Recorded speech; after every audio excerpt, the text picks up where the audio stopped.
ನಮಸ್ಕಾರಗಳು bus. It's all clear ನಾವು. Group B clear ಆಗಿದೆ. ಮೂರು ಮ್ಯಾಚ್ ಎಲ್ಲ ಟೀಮ್ದು ಕಂಪ್ಲೀಟ್ ಆಗಿದೆ. ಕ್ವಾಲಿಫೈ ಆಗಿದ್ದಾರೆ ಎರಡು ಟೀಮು. ನೆನ್ನೆ ಕ್ಲಾರಿಟಿ ಸಿಕ್ಬಿಟ್ಟಿತ್ತು ಇಂಗ್ಲೆಂಡ್ ಕ್ವಾಲಿಫೈ ಆಗಿದ್ದಾರೆ ಅಂತ. USA ಮೇಲೆ ಯಾವಾಗ ಹ್ಯೂಜ್ ಮಾರ್ಜಿನಲ್ಲಿ ಗೆದ್ರೋ ಇಂಗ್ಲೆಂಡ್ ಅವರು, ನೆನ್ನೆ ಒಂಥರ ಕನ್ವಿನ್ಸಿಂಗ್ ವಿಕ್ಟರಿ ಆಗಿದೆ. ಅದು ಒನ್ ಸೈಡ್ ಮ್ಯಾಚ್ ಆಗಿತ್ತು. ಅವಾಗ ನನಗೆ ಗೊತ್ತಾಗ್ಬಿಡ್ತು ಇಂಗ್ಲೆಂಡ್ ಅಫಿಷಿಯಲಿ ಕ್ವಾಲಿಫೈ ಆಗೋಗ್ಬಿಟ್ರು ಅಂತ. ಬಟ್ ಇಲ್ಲಿ ಕ್ವೆಶನ್ ಇದ್ದಿದ್ದು South Africa or West Indies, ಯಾರು ಕ್ವಾಲಿಫೈ ಆಗ್ತಾರೆ ಅಂತ.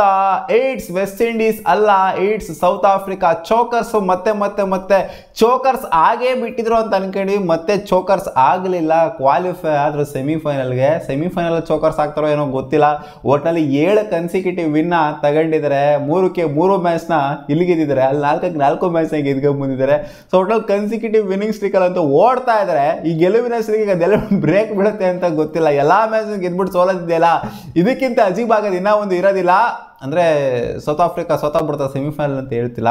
ಯಾಕೋ ಅವ್ರದ್ದೆಲ್ಲ ಸ್ಟ್ರೀಕ್ಗಳನ್ನ ನೋಡ್ಕೊಬಂತು ಅಂತಂದರೆ, ಸೋತಿರೋ ಸ್ಟ್ರೀಕ್ಗಳನ್ನ ನೋಡ್ಕೊಬರೋದೋಯ್ತು ಅಂದರೆ ಸೆಮಿಫೈನಲಲ್ಲಿ ಯಾಕೋ ಹಂಗೆ ನೋಡೋಣ ಏನಾಗುತ್ತೆ ಅಂತ. ಸೌತ್ ಆಫ್ರಿಕಾ ಇವಾಗ ಸೆಮಿಫೈನಲ್ಗೆ ಕ್ವಾಲಿಫೈ ಆಗಿದ್ದಾರೆ. It's South Africa and England qualify ಆಗಿರೋದು. ಲಿಟಲ್ ಈಗಿರೋ ವೆಸ್ಟ್ ಇಂಡೀಸ್ ಅವರು ಪುಲ್ ಬ್ಯಾಕ್ ಆಲ್ಮೋಸ್ಟ್ ಮಾಡಿಬಿಟ್ಟಿದ್ರು ಗೇಮ್ನ. ಆಲ್ಮೋಸ್ಟ್ ಸೌತ್ ಆಫ್ರಿಕಾಗೆ ಬಾಯಿಗೆ ಬರ್ಸ್ಬಿಟ್ಟಿದ್ರು. South Africa at some point of time ಇಲ್ಲ ಮ್ಯಾಚ್ನ ಕಡಕ್ಕೆ ತಗೊಂಡು ಹೋಗ್ತಾ ಇದ್ದಾರೆ, ಆರಾಮಾಗಿ ಗೆಲ್ತಾರೆ ಅಂತ ಅನ್ಕೊಂಡಿದ್ವಿ. ಬಟ್ ಫುಲ್ ಬ್ಯಾಕ್ ಮಾಡು ಟಕ ನಂಗೆ ವಿಕೆಟ್ಸ್ನ ಕಳ್ಕೊಬಿಟ್ರು ಸೌತ್ ಆಫ್ರಿಕಾದವರು. ಅಲ್ಲಿ ಸ್ವಲ್ಪ ಮೀಟರ್ ಆಫ್ ಆಗೋಗ್ಬಿಡ್ತವ್ರಿಗೂ ಕೂಡ. ಬಟ್ ಅದನ್ನು ಕಂಪ್ಲೀಟ್ ಮಾಡಿದ್ದು ಸಖತ್ತಾಗೆ ಫಿನಿಷರ್ಸು. ಮಾರ್ಕೋ ಯಾನ್ಸನ್ ಏನು ಫಿನಿಶ್ ಕೊಟ್ಟಿದ್ದು. ನಾನೇನು ತಳ್ಳಾಡ್ಕೊಂಡು ಲಾಸ್ಟ್ ಅವ್ರು 5 ರನ್ ಬೇಕಾಗಿತ್ತು. ತಳ್ಳಾಡ್ಕೊಂಡು ಏನೋ ಮಾಡ್ತಾರೆ ಅಂತ ಅನ್ಕೊಂಡಿದ್ದೆ. ಒಂದೊಂದು ರನ್ ಹೊಡ್ಬಿಟ್ಟು, ಇಲ್ಲ ಅಮ್ಮ ನಾವು 6 ಹೊಡ್ಬಿಟ್ಟು ದಾದಾ ಥರ ಫಿನಿಶ್ ಮಾಡ್ತೀವಿ, ಪಂಟ್ರ ಥರ ಫಿನಿಶ್ ಮಾಡ್ತೀವಿ ಅಂತ ಮಾರ್ಕೋ ಯಾನ್ಸನ್ ಫಿನಿಶ್ ಮಾಡಿದ್ದು. ಇವತ್ತು ಬ್ಯಾಟಿಂಗಲ್ಲಿ ಕನ್ವಿನ್ಸಿಂಗ್ ಆಡಲಿಲ್ಲ ವೆಸ್ಟ್ ಇಂಡೀಸ್ ಅವರು. ಶಾಯ್ ಹೋಪ್ ಲಾಸ್ಟ್ ಮ್ಯಾಚು ಬೆಂಕಿ ಪರ್ಫಾರ್ಮೆನ್ಸ್ ಕೊಡೋದು ಶಾಯ್ ಹೋಪು. ಈ ಮ್ಯಾಚು ಡಕ್ಔಟ್ ಆಗಿದ್ದು, very first ball golden duck ಆಗಿದ್ದು. ಈ ಕಡೆನೂ ಅಷ್ಟೇ ಓಪನರ್ ಇವರು ಹೆಂಡ್ರಿಕ್ಸ್ ಅವರು ಗೋಲ್ಡನ್ ಡಕ್ ಆಗಿದ್ದಾರೆ. ಹೋಪು, ಪೂರನ್ನು, ಪೊವೆಲ್ಲು 3 ಜನನು ಕೂಡ ಊಸ್ಟ್ ಆಗಿದ್ದು. ಇವರಿಂದನೇ ಮೇಜರ್ ಚಂಕ್ ಆಫ್ ರನ್ನ ಎಕ್ಸ್ಪೆಕ್ಟ್ ಮಾಡ್ತಾ ಇದ್ದಿದ್ದು. ಯಾಕಂದರೆ ಹೋಪು ಮತ್ತು ಪೂರನ್ನರು ಆಡಿದ್ರು ಅಂತಂದರೆ ಇದೊಂಥರ ನೆಕ್ಸ್ಟ್ ಲೆವೆಲ್ ಹೋಗುತ್ತೆ ಸ್ಕೋರು. ಇಲ್ಲ ಅಂತಂದರೆ ಕೆಳಗಡೆ ಕಚ್ಕೊಳುತ್ತೆ ಅಂತ ಗೊತ್ತಿತ್ತು. ಸೊ ಅದೇ ಥರನೇ ಆಯಿತು. ವೆಸ್ಟರ್ನ್ ಚೇಸ್ ಅವರು 52 ರನ್ನ ಹೊಡೆದ್ಬಿಟ್ಟು ಮೇನ್ ಕಾಂಟ್ರಿಬ್ಯೂಷನ್ ಕೊಡ್ತಾ ಇದ್ದಂಗೆ 130+ ಹೋಯ್ತು ಸ್ಕೋರು. ಮಳೆ ಬಂದು ಬೇರೆ ಕ್ವಾಟ್ಲೆ ಇಟ್ಟಿದ್ದು. ಮಳೆಯಿಂದ ಟಾರ್ಗೆಟ್ ಕೂಡ ರಿವೈಸ್ ಆಯಿತು. 120+ಗೆ ಟಾರ್ಗೆಟ್ ಬಂದು 17 ಓವರ್ಗೆ ಮ್ಯಾಚ್ ರೆಡ್ಯೂಸ್ ಆಗ್ತಾ ಇದ್ದಂಗೆ 2 ವಿಕೆಟ್ ಬೇರೆ ಕಳ್ಕೊಂಡಿದ್ರು ಸೌತ್ ಆಫ್ರಿಕಾದವರು ಮಳೆ ಬರೋಕ್ಕಿಂತ ಮುಂಚೆನೇ. ಅದಾದಮೇಲೆ ಬಂದು ಚೇಸ್ಗೆ ಇಳಿದ್ರು. ಅದೇ ಕ್ವಿಂಟನ್ ಡಿ ಕಾಕ್ ಮತ್ತು ಹೆಂಡ್ರಿಕ್ಸ್ ಅವರು ಬೇಗನೆ ಔಟ್ ಆಗಿದ್ದು.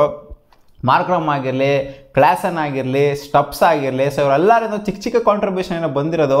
ಮೈನ್ ಸ್ಟಪ್ಸ್ 29 ರನ್ ಹೊಡೆದಿದ್ದಾರೆ. ಮಾರ್ಕ್ರಮ್ ಅಲ್ಲ, ಕ್ಲಾಸನ್ ಒಂದು 22 ರನ್ ಹೊಡೆದಿದ್ದಾರೆ.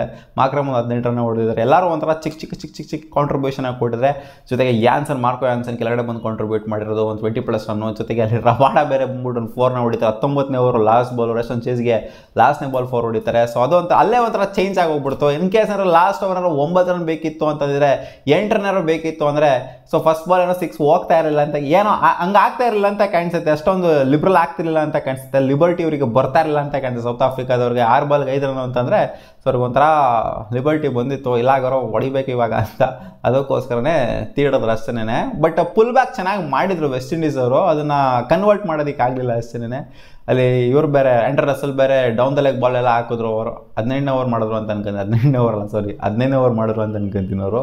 So down the leg ball ಎಲ್ಲ ಹಾಕಿದ್ರು. ಸೊ ಅಲ್ಲೆಲ್ಲ ಒಂಥರ ಬ್ಯಾಡ್ ಡೆಲಿವರೀಸ್ಗಳನ್ನ ಮಾಡಿಲ್ಲ ಅಂತಂದರೆ, ಈಸಿ ಡೆಲಿವರೀಸ್ನ ಮಾಡಿರಲಿಲ್ಲ ಅಂತಂದರೆ ಪ್ರಾಬ್ಲಮ್ ವೆಸ್ಟ್ ಇಂಡೀಸ್ ಅವರು ಲಾಸ್ಟ್ ಬೌಲರ್ಗೂ ತೊಗೊಂಡು ಹೋಗ್ಬೋದಾಗಿತ್ತು ಈ ಮ್ಯಾಚ್ನ. ಬಟ್ ತಗೊಂಡು ಹೋಗೋಕ್ಕೆ ಆಗಲಿಲ್ಲ ಅಷ್ಟೇ. ವೆಸ್ಟ್ ಇಂಡೀಸ್ ಅವರು ಇವತ್ತು ಬ್ಯಾಕ್ ಫೈರ್ ಮಾಡಿಸ್ಕೊಂಡಿದ್ದು. ಒಂದು ಸ್ವಲ್ಪ ಕಾಂಟ್ರಿಬ್ಯೂಟ್ ಮಾಡಬೇಕಾಗಿತ್ತು, ಬ್ಯಾಟಿಂದ ಒಂದು ಸ್ವಲ್ಪ ಸ್ಕೋರು ಬರಬೇಕಾಗಿತ್ತು. ಈ ಥರ ಲೋ ಟಾರ್ಗೆಟ್ನ ಡಿಫೆಂಡ್ ಮಾಡ್ಕೋಬೇಕು ಅಂತಂದರೆ ಅದು ಸೌತ್ ಆಫ್ರಿಕಾ ಅಂತ ಬ್ಯಾಟಿಂಗ್ ಯೂನಿಟ್ಗೆ ಅವ್ರ ಮೇಲೆ ಸಿಕ್ಕಾಪಟ್ಟೆ ಕಷ್ಟ ಅಂತ ಬೌಲರ್ಸ್ಗಳಿಗೆ ಇದ್ದೇ ಇತ್ತು. ಬೌಲರ್ಸ್ನ ಬ್ಲೇಮ್ ಮಾಡೋಗಿಲ್ಲ, ಇಲ್ಲಿ ಬ್ಯಾಟರ್ಸ್ನ ಬ್ಲೇಮ್ ಮಾಡಬೇಕಷ್ಟೇ, ಏನು ಬ್ಲೇಮ್ ಮಾಡಿದ್ರು. ಸೊ ಇವತ್ತು ವೆಸ್ಟ್ ಇಂಡೀಸ್ ಅವರು ಎಲಿಮಿನೇಟ್ ಆಗಿದ್ದಾರೆ. ಇವತ್ತು ವೆಸ್ಟ್ ಇಂಡೀಸ್ ಅವ್ರನ್ನ ಗೆದ್ದಿತ್ತು ಅಂದರೆ ಕ್ವಾಲಿಫೈ ಆಗೋಗ್ಬಿಟ್ರು. ಪಾಪ ಸೌತ್ ಆಫ್ರಿಕಾದವ್ರು 6 ಮ್ಯಾಚ್ನಾಗ ಗೆದ್ಕೊಂಡ್ಬಿಟ್ಟು ಈ ಮ್ಯಾಚ್ ಒಂದೇ ಸೋತ್ಬಿಟ್ಟಿತ್ತು ಅಂದರೆ ಎಲಿಮಿನೇಟ್ ಆಗುವಂಥ ಸಿನಾರಿಯೋ ಇತ್ತು ಇವತ್ತು.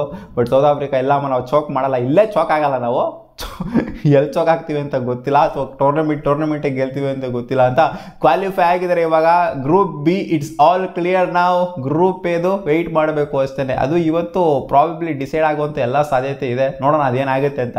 ಸಿಗೋಣ ಮುಂದಿನ ವಿಡಿಯೋದಲ್ಲಿ. ಗಾಯ್ಸ್, ನಿಮ್ಗೆ ಏನು ಅನ್ನಿಸ್ತು? ಸೌತ್ ಆಫ್ರಿಕಾದವರು ಚೋಕ್ ಆಗಲಿಲ್ವಲ್ಲ, ಚೋಕ್ ಆಗೋ ಥರ ಬಂದ್ಬಿಟ್ಟು ಗೆದ್ಬಿಟ್ರಲ್ಲ? ಕಾಮೆಂಟ್ ಸೆಕ್ಷನಲ್ಲಿ ಕಾಮೆಂಟ್ ಮಾಡಿ ತಿಳಿಸಿ. ಸಿಗೋಣ, ಬಾ.